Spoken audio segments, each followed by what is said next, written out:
ಸ್ಯಾಂಡಲ್ವುಡ್ನ ಕರಿಚಿರತೆ Duniya Vijay ನಟಿಸಿ ನಿರ್ದೇಶಿಸಿರುವ Bhima cinema ಬಿಡುಗಡೆಯ ಹಂತಕ್ಕೆ ಬಂದು ನಿಂತಿದೆ. ಭೀಮ ಸಿನಿಮಾ ಹೆಚ್ಚು ನಿರೀಕ್ಷೆ ಹುಟ್ಟುಹಾಕಲು ಕಾರಣ ಇದು ಅವರದೇ ನಿರ್ದೇಶನದ ಸಿನಿಮಾ.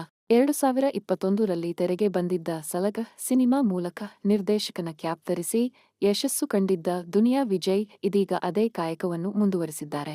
ಭೀಮ ಸಿನಿಮಾವನ್ನು ತಾವೇ ನಿರ್ದೇಶನ ಮಾಡಿ ಮತ್ತೊಂದು ಹಿಟ್ನ ನಿರೀಕ್ಷೆಯಲ್ಲಿದ್ದಾರೆ. ಈ ಹಿಂದೆ ಹೇಳಿಕೊಂಡಂತೆ ಈ ಸಿನಿಮಾ ಯುವ ಪೀಳಿಗೆಯನ್ನು ತಲೆಯಲ್ಲಿಟ್ಟುಕೊಂಡು ಮಾಡಿದ ಸಿನಿಮಾ ಎಂದು ವಿಜಯ್ ಹೇಳಿಕೊಂಡಿದ್ದಾರೆ. ಇದೀಗ ಟ್ರೇಲರ್ನಲ್ಲಿ ಆ ವಿಚಾರವನ್ನು ಎಲ್ಲರ ಮುಂದಿಟ್ಟಿದ್ದಾರೆ. ಡ್ರಗ್ ವ್ಯಸನವನ್ನೇ ಪ್ರಧಾನ ಕಥೆಯನ್ನಾಗಿ ಮಾಡಿಕೊಂಡು ರೌಡಿಸಂ ಮೂಲಕ ರಕ್ತದೋಕುಳಿ ಹರಿಸುವ ಕೆಲಸವೂ ಈ ಚಿತ್ರದಲ್ಲಿ ಕಾಣಿಸುತ್ತದೆ. ಎಂದಿನಂತೆ ನಟ ದುನಿಯಾ ವಿಜಯ್ ಆಕ್ಷನ್ ಮೂಲಕವೇ ಭೀಮ ಚಿತ್ರದಲ್ಲಿ ಅಬ್ಬರಿಸಿದ್ದಾರೆ.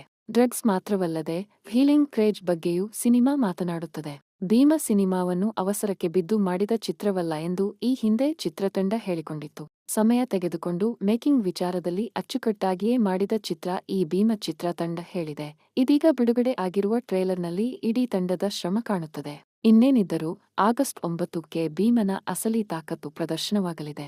ಈ ಹಿಂದೆ ನಟ ದುನಿಯಾ ವಿಜಯ್ ಹೇಳಿದಂತೆ ಈ ಚಿತ್ರದ ಮೂಲಕ ಒಂದು ಸೂಕ್ಷ್ಮ ವಿಚಾರವನ್ನು ಜನರಿಗೆ ತಲುಪಿಸುವ ಪ್ರಯತ್ನ ಮಾಡುತ್ತಿದ್ದೇನೆ. ಸಂದೇಶವಿರುವ ಈ ಚಿತ್ರ ಎಲ್ಲರಲ್ಲೂ ಜಾಗೃತಿ ಮೂಡಿಸುವಂತೆ ಆಗಬೇಕು. ವಿದ್ಯಾರ್ಥಿಗಳು, ಹರಿಹರಿಯದವರ ಬದುಕಿನ ದುಸ್ಥಿತಿಯ ವಿಚಾರವೂ ಸೇರಿದಂತೆ ನಾ ಕಂಡು ಕೇಳಿದಂತಹ ಒಂದಷ್ಟು ಸತ್ಯಗಳನ್ನು ಹೊರಹಾಕುವ ಪ್ರಯತ್ನ ಭೀಮ ಚಿತ್ರದಲ್ಲಿ ಇದೆ ಅಂತ ಹೇಳಿದ್ದಾರೆ. ಆಗಸ್ಟ್ 9ರಂದು ರಾಜ್ಯಾದ್ಯಂತ ಭೀಮ ಸಿನಿಮಾ ಬಿಡುಗಡೆ ಆಗಲಿದೆ. ದುನಿಯಾ ವಿಜಯ್ ಕುಮಾರ್ ಅವರಿಗೆ ಸಲಗಾದಂತೆ ಈ ಮೂವಿ ಯಶಸ್ಸು ಕಾಣಲಿ ಎಂದು ನಮ್ಮ ಕಡೆಯಿಂದ ಆಲ್ ದ ಬೆಸ್ಟ್.